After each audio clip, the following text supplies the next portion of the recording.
everyone, আপোনালোকক আমাৰ YouTube channel honest লাৰ্ণাৰলৈ স্বাগতম জনাইছো। আমি এইখন ভিডিঅ'ৰ জৰিয়তে DLED টেট বিএড এন্ট্ৰেন্সৰ আহিব লগা টপিকৰ ভিতৰত জ্যামিতি আৰু পৰিমিতিৰ টপিক আমি আলোচনা কৰিম বিতংভাৱে। ইয়াতে জ্যামিতিৰ যিখিনি বেসিক কনসেপ্ট আছে, যিখিনি আমাৰ সকলো এক্সামতে প্ৰয়োজন হয় আৰু সিলেবাস মতে যিখিনি আছে আমি এইখিনি ইয়াতে বিতংভাৱে আলোচনা কৰিম। অকল বিএড এন্ট্ৰেন্স টেট এক্সামৰ কাৰণে নহয়, যদি কোনবা লৰা ছোৱালী ষ্টুডেন্ট কোনবা যদি জ্যামিতিৰ প্ৰবলেম অলপ টান লাগি থাকে 9 10 8 তেখেতসকলৰ যদি এইবিলাক এই ভিডিঅখন বিতংভাৱে যদি চাই আশা কৰো জ্যামিতিৰ বেসিক আখুৱাখিনি দূৰ হ'ব, বেসিক কনসেপ্টখিনি সুন্দৰকৈ ক্লিয়াৰ হ'ব। গতিকে আমি আৰম্ভ কৰো। আমাৰ প্ৰথম টপিকটো হ'ল ৰেখা, যাৰ আৰম্ভণি আৰু অন্তিম বিন্দু নাই কিন্তু অসংখ্য বিন্দুৰে গঠিত, তাক ৰেখা বোলে।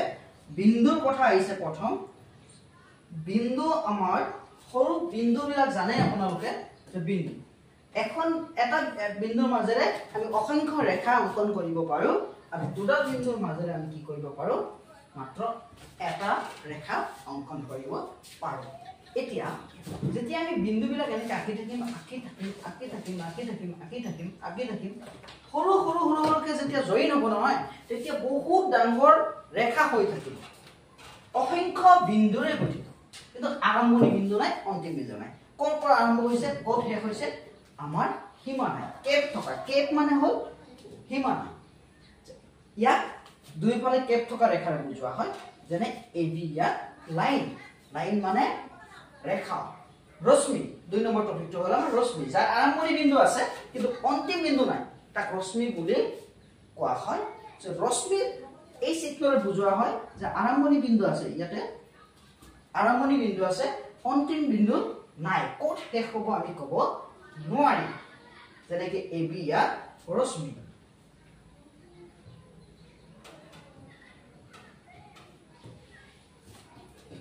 পৰৱৰ্তী টপিকলৈ যাওঁ বলা। ৰেখাখণ্ড,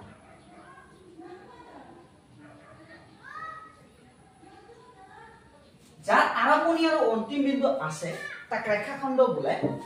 ইয়াক এইটো চিহ্নৰে বুজোৱা হয়। আমি অলপ আগতে যাৰ আৰম্ভণি আৰু অন্তিম বিন্দু নাই তাক ৰেখা বুলি কোৱা হয়, আমি পালো। আৰু যাৰ আৰম্ভণি বিন্দু আছে অন্তিম বিন্দু নাই তাক ৰশ্মি বুলি পালো। এতিয়া যদি আমি এই দুখনৰ পৰা আমি পাত কাটি আনো, এনেকৈ যদি পাত কাটি আনো, দুইখন পাততে আমি কি পাম, আৰম্ভণি বিন্দু পাম, অন্তিম বিন্দু পাম। যাৰ আৰম্ভণি আৰু অন্তিম বিন্দু আছে, আৰম্ভ ক'ৰ পৰা হৈছে আৰু শেষ ক'ত হৈছে, দুইটা বিন্দু আমাৰ আছে, তাক কোৱা হ'ব ৰেখাখণ্ড। এক্স ৱাই ৰেখাখণ্ড, ইয়াত সৰল ৰেখা। যদি কোনো ৰেখা এনেকৈ পোনে পোনে যায় তাক সৰল ৰেখা বুলি কোৱা হ'ব, আৰু কোনো ৰেখা এনেকৈ যদি বেকাকে যায় তাক কোৱা হ'ব বক্ৰৰেখা।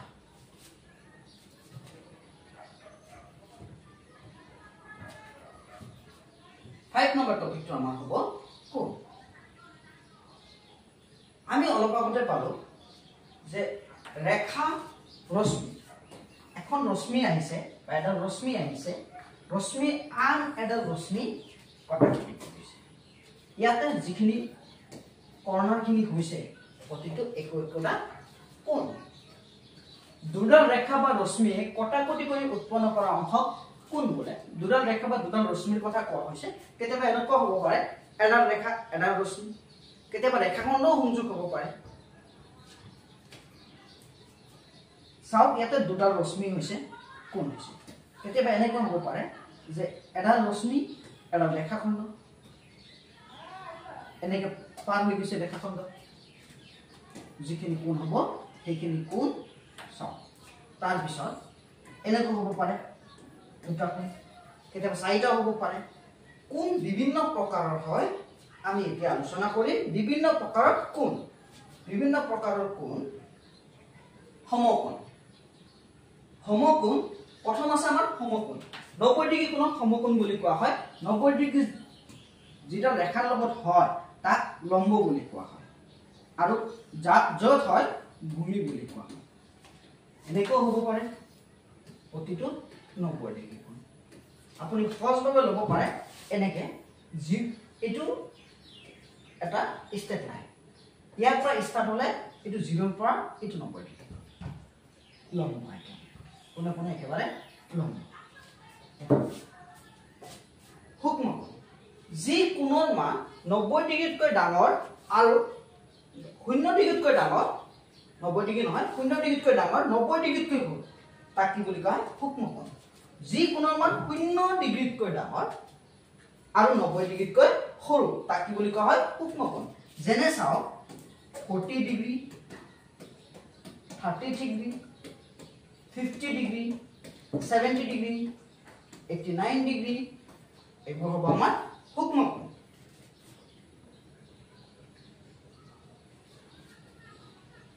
সূক্ষ্ম কোণ আমি এনেকে আঁকিব পাৰোঁ এতিয়া স্থূল কোণ আমি আলোচনা কৰিম স্থূল কোণৰ ক্ষেত্ৰত স্থূল কোণ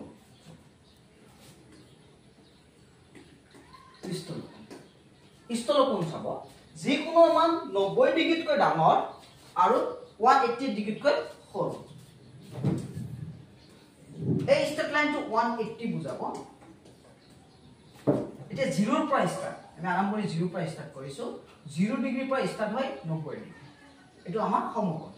আৰু এইটো মাজৰ যিখিনি কোণ এটো হ'ব আমাৰ কি সূক্ষ্ম কোণ আৰু 90 ডিগ্ৰীৰ পৰা 180 লৈ যিখিনি কোণ হ'ব এটো হ'ব স্থূল কোণ এইখিনি হ'ব স্থূল কোণ গতিকে 90 ডিগ্ৰীৰ পৰা ষ্টাৰ্ট হ'ব কলৈ আহিব 180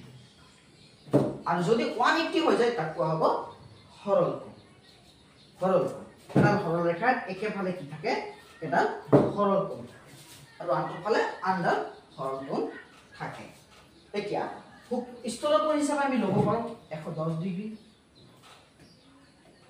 95 ডিগ্ৰী 90 ডিগ্ৰীতকৈ ডাঙৰ হ'লেই হ'ল আৰু 180 ডিগ্ৰীতকৈ সৰু হ'ব লাগিব এনেকৈ আঁকিব পাৰে এনেকুৱা আঁকিলে এনেকুৱা দেখাত হয় আমাৰ স্থূল কোণ সৰল কোণ 180 ডিগ্ৰী কোণক কি বুলি কোৱা হয় সৰল কোণ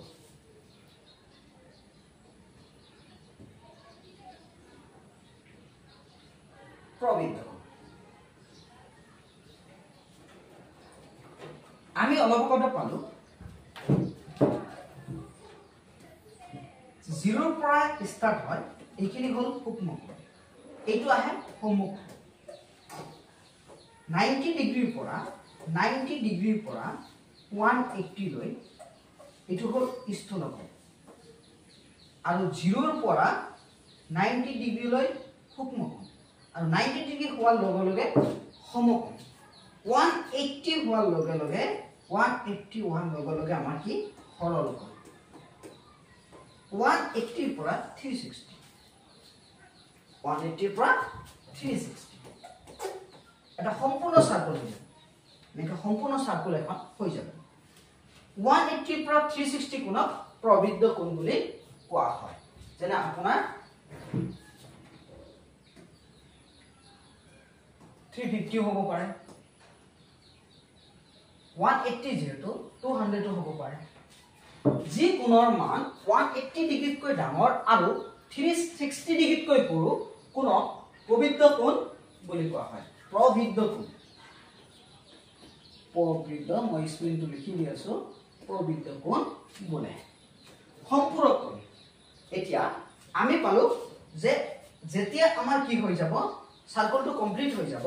360 ডিগ্ৰী হৈ যাব তাক কোৱা হ'ব আমাৰ কি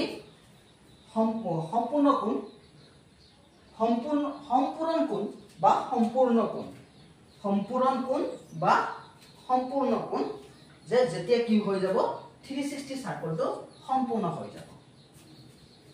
পূৰক দুটা কোণৰ সমষ্টি 90 ডিগ্ৰী হ'লে তাক পূৰক কোণ বুলি কোৱা হয় যেতিয়া 40 আৰু 50 মিলি কিনে আমাৰ 90 ডিগ্ৰী হ'ব তেতিয়া এটো হ'ব পূৰক কোণ ইয়াৰ পৰা প্ৰশ্ন অহা দেখা যায় পূৰক আৰু সম্পূৰকৰ পৰা প্ৰশ্ন আহে সচৰাচৰ আহিয়ে থাকে যে এটা কোণৰ মান দিয়া থাকিব এনেকে 60 ডিগ্ৰী সম্পূৰক কোণটো কি হ'ব বা পূৰক কোণটো কি হ'ব যদি পূৰক কোণৰ কথা হয় 90 ডিগ্ৰীৰ পৰা মাইনাস কৰি দিব আৰু যদি কয় সম্পূৰক কোণ দুটা কোণৰ সমষ্টি 180 ডিগ্ৰী হলে তাক সম্পূৰক কোণ বোলে যদি সম্পূৰক কোণৰ কথা হয় তেতিয়া হলে আপুনি 180 ৰ পৰা মাইনাস কৰিব আকৌ মনত ৰাখিব পূৰক কোণৰ কথা কলে 90 ডিগ্ৰীৰ পৰা মাইনাস কৰিব আৰু সম্পূৰক কোণৰ কথা কলে 180 ডিগ্ৰীৰ পৰা মাইনাস কৰিব কাৰণ সম্পূৰক কোণ মানে দুটা কোণৰ যোগফল 180 ডিগ্ৰী যদি আপোনাক কয় যে 50 ডিগ্ৰী সম্পূৰক কোণ কি তেতিয়া হলে 140 আকৌ একেটা কথাই যদি কয় 50 ডিগ্ৰী পূৰক কোণ কিমান তেতিয়া হলে আপোনাৰ হ'ব 40 ডিগ্ৰী পূৰক কোণ 40 ডিগ্ৰী সম্পূৰক কোণ হ'ব 140 ডিগ্ৰী দুটা মিলি কিমান হ'ব লাগিব 140 নহয় 130 হ'ব লাগিব 130 ডিগ্ৰী দুটা মিলি 180 হ'ব লাগিব 190 নহয় 180 হ'ব লাগিব গতি 140 130 আৰু 50 ডিগ্ৰী দুটা মিলি কি হ'ব আমাৰ 180 ডিগ্ৰী নিশ্চয় বুজি পালে যে পূৰক কোণ মানে দুটা কোণ মিলি আমাৰ 90 ডিগ্ৰী হ'ব লাগিব আৰু সম্পূৰক কোণ মানে দুটা কোণ মিলি 180 হ'ব লাগিব আৰু যদি সম্পূৰক কোণ ওলাব দিয়ে কোনোবা এটা কোণৰ তেতিয়া 90 ডিগ্ৰীৰ পৰা মাইনাস 180 ডিগ্ৰীৰ পৰা মাইনাস কৰিম আৰু পূৰক কোণৰ কথা ক'লে আমি 90 ডিগ্ৰীৰ পৰা মাইনাস কৰিম পৰৱৰ্তী টপিকলৈ যাওঁ বলক লম্ব আমি অলপ আগতে পালো যে আমাৰ 90 ডিগ্ৰী কোণ যিবিলাক আছে সেই কোণবিলাক পুনে পুনে উলম্বভাৱে অহা ৰেখা কি কৰে অনুভূমিকভাৱে থকা ৰেখাৰ ওপৰত অনুভূমিক যিবিলাক ৰেখা আছে তাৰ ওপৰত বহি যায় আৰু এই উলম্ব আৰু অনুভূমিক ৰেখা একেলগে লম্ব ৰেখা বুলি কয় যেনেকৈ CA এটা CA লম্ব BB বা BD CA ৰেখাটো ক'ত বহিছে আমাৰ BD ৰ ওপৰত বহিছে একদম পুনে পুনে বহিছে উলম্বভাৱে বহিছে গতিকে ইয়াক কি বুলি কোৱা হ'ব 90 ডিগ্ৰী কোণ সৃষ্টি কৰিছে ইয়াক লম্ব ৰেখা বুলি কোৱা হয় 90 ডিগ্ৰী কোণ কৰি থকা উলম্ব ৰেখা লম্ব ৰেখা বুলি কোৱা হয় আৰু ইয়াক কোনটো সাইনেৰে বুজোৱা হয় এইটো সাইনেৰে বুজোৱা হয় এইটো সাইন এইটো কৰ্ণ আমাৰ যেতিয়া চতুৰ্ভুজ ত্ৰিভুজ আমি পাম তেতিয়া নিশ্চয় বুজি পাব যে বিপৰীত কোণ যেতিয়া সংযোগ হয় ৰেখা তাক কৰ্ণ বুলি কোৱা হয় আমি এটা যিকোনো এটা শেপ আঁকিছো এই শেপটোৰ বিপৰীত কোণ এইটো এটা কোণ এইটো এটা কোণ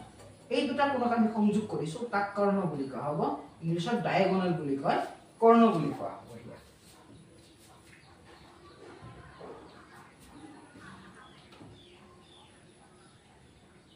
চেল দুডাল ৰেখা আছে বা এডাল ৰেখা আছে তাক যিয়ে ছেদ কৰি কোনো ৰেখা বা ৰশ্মি বা ৰেখাখনক ছেদ কৰা ৰেখাক ছেদক বুলি কয় হু মাজে পাৰ হৈ যাব মাজেৰে পাৰ হৈ ৰেখা হোক বা ৰশ্মি হোক কোনো কথা নাই যদি কোনোবা ৰেখা বা কোনোবা ৰশ্মি পাৰ হৈ যায় ইয়াক ক'ব ছেদক দুটাও হ'ব পাৰে তিনিটাও হ'ব পাৰে যিমান হ'ব পাৰে ছেদ কৰিলে ছেদক বা তিৰ্যক বুলিও কয় ট্ৰান্সভাৰ্সন নেক্সট হ'ব 9 নম্বৰ টপিক সমান্তৰাল ৰেখা সমান সমান ব্যৱধানত থকা ৰেখা সমান্তৰাল ৰেখা বুলি কোৱা হয় সমান ব্যৱধানত যিবোৰ ৰেখা আছে তাক সমান্তৰাল ৰেখা বুলি কোৱা হয় সমান ব্যৱধান গেপছ সমান হ'ব লাগিব এনে মাজৰ যিটো গেপছ সেই মাজৰ গেপছখিনি আমাৰ কি হ'ব লাগিব সমান হ'ব লাগিব ইয়াক এইটো সাইনেৰে বুজোৱা হয়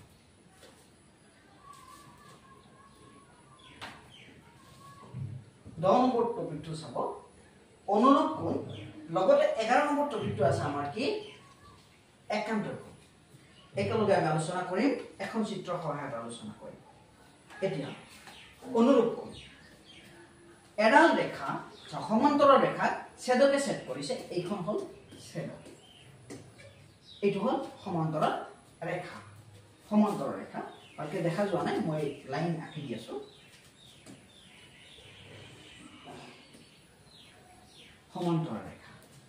সমান্তৰাল ৰেখা এইটো হল 1 নম্বৰ কোণ 2 নম্বৰ কোণ 3 number 4 number 5 number 6 number 7 number 8 number 8টা কোণ হৈছে ইয়াতে 1 নম্বৰ কোণ আৰু 5 নম্বৰ কোণ চাব একে পজিশনত আছে গতি এইটো কোৱা হ'ব আমাৰ অনুৰূপ কোণ তাৰ পিছত চাব 2 আৰু 6 অনুৰূপ কোণ তাৰ পিছত চাব 4 আৰু 8 একে পজিশনত আছে ইয়াক হ'ব অনুৰূপ কোণ মই বেলেগ বেলেগ মাৰ্ক দিছো যাতে চাব পাৰে আৰু আমাৰ আছে 3 আৰু 7 এই দুটা হ'ব কি অনুৰূপ কোণ এইটো আমাৰ অনুৰূপ কোণ এইটো আমাৰ অনুৰূপ কোণ এটা আমি কেইযোৰ অনুৰূপ পালো 1 আৰু 5 2 আৰু 6 4 আৰু 8 3 আৰু 7 আৰু অনুৰূপ কোণবোৰ সদায় কি হয় সমান হয় 1 আৰু 5 সমান হ'ব 1 আৰু 2 সমান হ'ব 1 আৰু 2 আৰু 6 সমান হ'ব 4 আৰু 8 সমান হ'ব 3 আৰু 7 একান্তৰ কোণ এতিয়া আমি পালো অনুৰূপ কোণ এতিয়া আমি একান্তৰ কোণ চাম কিন্তু বসি দি আছো লিখি লব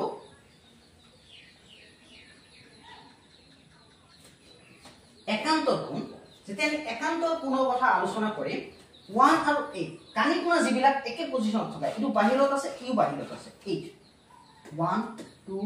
3 4 5 6 7 8 দুইটা কোণে বাহিৰত আছে এই দুটা কোণ হ'ব একান্তৰ কোণ 2 আৰু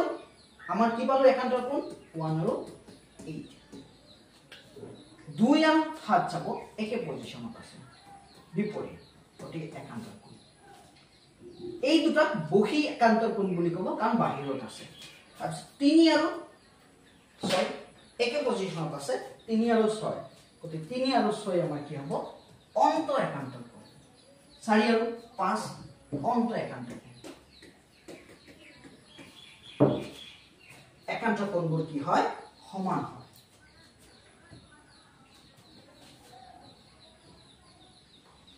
ত্ৰিভুজ অতি প্ৰয়োজনীয় বিষয় তিনিটা বাহুৰে আগুৰি থকা একক সমতলৰ আবদ্ধ চিত্ৰ ত্ৰিভুজ বোলে ত্ৰিভুজ তিনিটা অন্তকোণৰ সমষ্টি 180 ডিগ্ৰী হয় ত্ৰিভুজ এখন ত্ৰিভুজৰ পৰিচয় হ'ল তিনিটা শীৰ্ষবিন্দু থাকে এ বি সি তিনিটা বাহু থাকে এটা দুটা তিনিটা বাহু থাকে আৰু তিনিখন কোণ থাকে এইটো হ'ল ত্ৰিভুজৰ পৰিচয় ত্ৰিভুজৰ ভিতৰৰ তিনিটা কোণৰ সমষ্টি 180 ডিগ্ৰী হয় কেতিয়াবা আৰু এটা আছে তিনিটা কোণৰ সমষ্টি 180 ডিগ্ৰী এটা বহি কোণ তাৰ বিপৰীত অন্তকোণৰ যোগফল হয় এতিয়া আমি বিভিন্ন প্ৰকাৰৰ ত্ৰিভুজৰ বিষয়ে আলোচনা কৰিম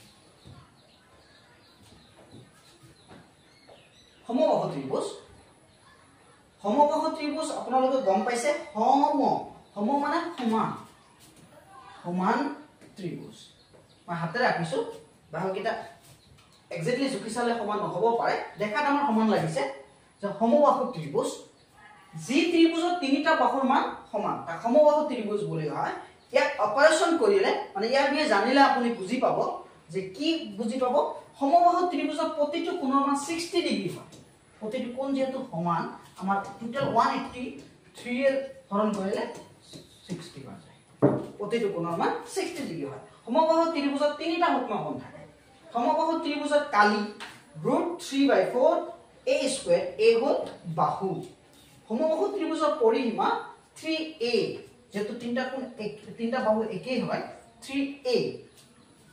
a মানে বাহু অৰ্থাৎ তিনিটা বাহু লগত এটা বাহুৰ মানৰ লগত 3 ৰে পূৰণ কৰিলে যেহেতু এটা বাহুৰ মান দিয়া থাকিব 3 ৰে পূৰণ কৰি দিব পৰৱৰ্তী টপিক আমি চাম সমদ্বিবাহু ত্ৰিভুজ যি ত্ৰিভুজৰ দুটা বাহুৰ মান সমান সমদ্বিবাহু ত্ৰিভুজ বলা হয় সমদ্বিবাহু ত্ৰিভুজ বিলাক সচৰাচৰ এনেকুৱা টাইপৰ হয়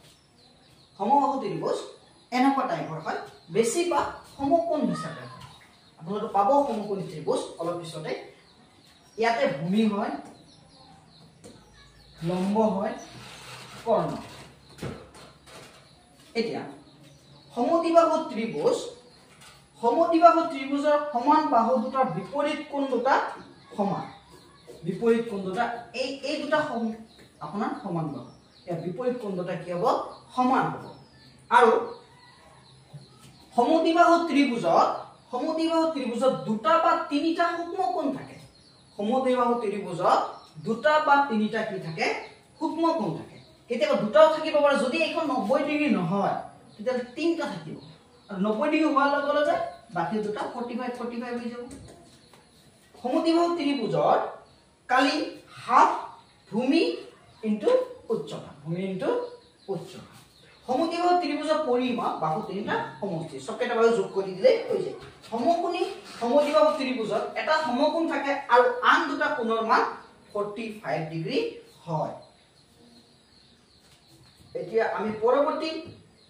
টপিকলৈ যাম বিহমবাহু ত্ৰিভুজৰ পিছত আমি যাম সূক্ষ্মকোণী ত্ৰিভুজ বিহমবাহু ত্ৰিভুজত চাব যে যি ত্ৰিভুজৰ তিনিটা বাহুৰ মান বেলেগ বেলেগ বিহমবাহু ত্ৰিভুজৰ বিভিন্ন ধৰণৰ হ'ব পাৰে মান বেলেগ বেলেগ কোনটা লগত কোনটো মান নিমিলে একটা মান বেলেগ বেলেগ সূক্ষ্মকোণী ত্ৰিভুজ যি ত্ৰিভুজৰ এটা কোণৰ মান সূক্ষ্মকোণ তা সূক্ষ্মকোণী ত্ৰিভুজ বুলি কোৱা হয় যেনেকৈ আপোনাৰ আমি পাইছিলো এটা কোণ হলে এইটো কোণ সাপোজ 50 বা 40 ডিগ্ৰী বা 30 ডিগ্ৰী তেনেহলে আমাৰ সেই ত্ৰিভুজখন কি হৈ যাব সূক্ষ্মকোণী ত্ৰিভুজ মিনিমাম এটা হলে তিনটা হ'ব পাৰে কেতিয়াবা দুটাও হ'ব পাৰে সূক্ষ্মকোণ যদি এটা থাকে ত্ৰিভুজটোত সেইটো হ'ব সূক্ষ্মকোণী ত্ৰিভুজ আমি পৰৱৰ্তী আলোচনা কৰিম সমকোণী ত্ৰিভুজ 4 নম্বৰ এখন হ'ব 6 নম্বৰ ত্ৰিভুজ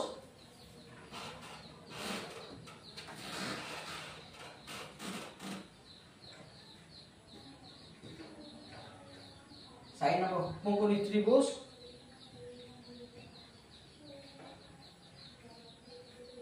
5 নম্বৰ সমকোণী ত্ৰিভুজ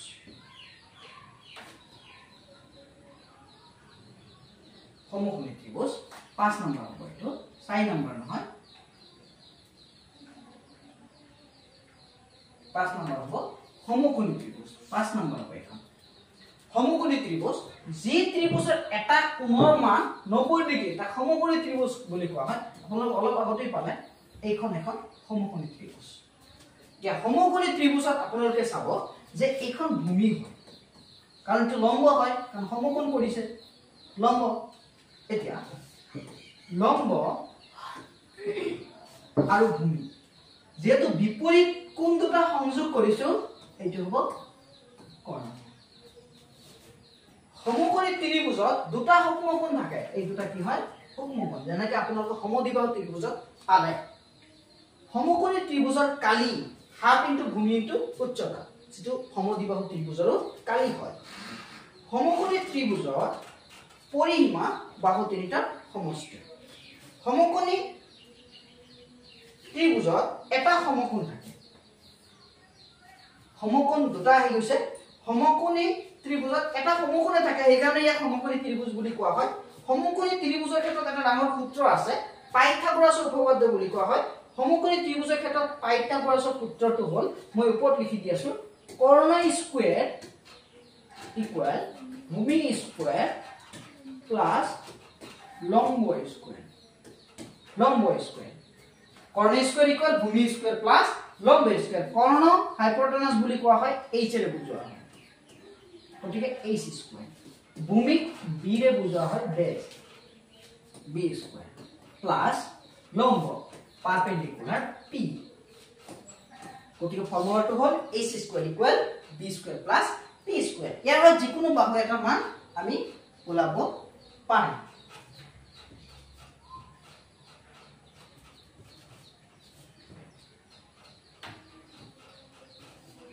চাও আমাৰ ত্ৰিভুজৰ 6 নম্বৰ ত্ৰিভুজ স্থলকোণী ত্ৰিভুজ আপোনালোকে অলপ আগতে পালে যে স্থলকোণী ত্ৰিভুজটো হ'ল যি স্থলকোণটো হ'ল যে 90 ডিগ্ৰীৰ পৰা 180 ডিগ্ৰী যাব এনেকুৱা টাইপৰ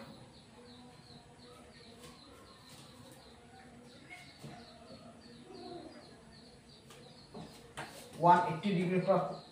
90 ডিগ্ৰী পৰা 90 ডিগ্ৰী পৰা 180 লৈ আহিব লাগিব 90 ডিগ্ৰীৰ পৰা 180 লৈ আহিব লাগিব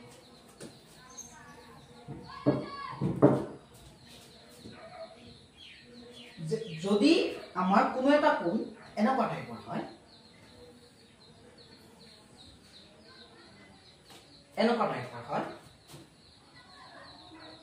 এনেকুৱা টাইপৰ হোৱাৰ লগে লগে চাও এই কোণটো আমাৰ এনেকুৱা কোণে কোণে হলে 90 ডিগ্ৰী হয় যেতিয়া ইয়াতকৈ অলপ খালি যাব এনেকুৱা হৈ যাব এই কোণটো 90 ডিগ্ৰীকৈ বেছি হৈ যাব তো 90 ডিগ্ৰীকৈ বেছি 180 ডিগ্ৰীৰ মাজত কি হয় স্থল কোণ হয় 120 বা 110 এনেকুৱা হৈ যাব এতিয়া এই কোণ এই ত্ৰিভুজটো কি বুলি কোৱা হ'ব স্থলকোণী ত্ৰিভুজ বুলি কোৱা হ'ব ত্ৰিভুজৰ বিষয়ে মই সামাৰি আৰু অলপ দি আছো যে ত্ৰিভুজ আমাৰ কেই প্ৰকাৰৰ হয় 6 প্ৰকাৰৰ এখন হয় সমবাহু ত্ৰিভুজ যাৰ তিনিটা বাহু সমান প্ৰতিটো কোণৰ মান 60 ডিগ্ৰী আৰু এখন হয় সমদ্বিবাহু ত্ৰিভুজ যি ত্ৰিভুজৰ দুটা বাহুৰ মান সমান আৰু যদি এটা কোণৰ মান 90 ডিগ্ৰী হয় বাকি দুটা কোণৰ মান 45 ডিগ্ৰী হয় আৰু ইয়াত সমদ্বিবাহু ত্ৰিভুজৰ দুটা কোণৰ মান সমান হয় সমান বাহু বিপৰীত দুটা কোণ আৰু বিহমবাহু ত্ৰিভুজ যাৰ প্ৰতিটো বাহুৰ মান বেলেগ বেলেগ তাৰ পিছত আমি পালো সমকোণী ত্ৰিভুজ তাতে আমি পাইথাগোৰাছ উপপাদ্য পাইছো কৰ্ণ স্কয়াৰ ইকুৱেল ভূমি স্কয়াৰ প্লাস লম্ব স্কয়াৰ যত এইটো হল লম্ব এইটো হল ভূমি এইটো হল কৰ্ণ আৰু তাৰ পিছত পালো স্থলকোণী ত্ৰিভুজ যি ত্ৰিভুজৰ এটা স্থলকোণ আছে এটাতকৈ বেছি স্থলকোণ থাকিব নোৱাৰে ত্ৰিভুজত কেতিয়াও কিন্তু এটাতকৈ বেছি সূক্ষ্মকোণ থাকিব পাৰে যত এটা কম সূক্ষ্মকোণ আছে হেতু কি বুলি কোৱা হ'ব সূক্ষ্মকোণী ত্ৰিভুজ গতিকে ভিডিওটো সম্পূৰ্ণ চোৱাৰ বাবে ধন্যবাদ আমি পৰৱৰ্তী ভিডিও এখনত চতুৰ্ভুজ বৃত্ত ঘনক আৰু ইয়াৰ সম্বন্ধীয় সূত্ৰবিলাক আমি আলোচনা কৰিম আপোনালোকে চাই থাকিব আৰু সাবস্ক্ৰাইব কৰিব বেল আইকনটো ক্লিক কৰি দিব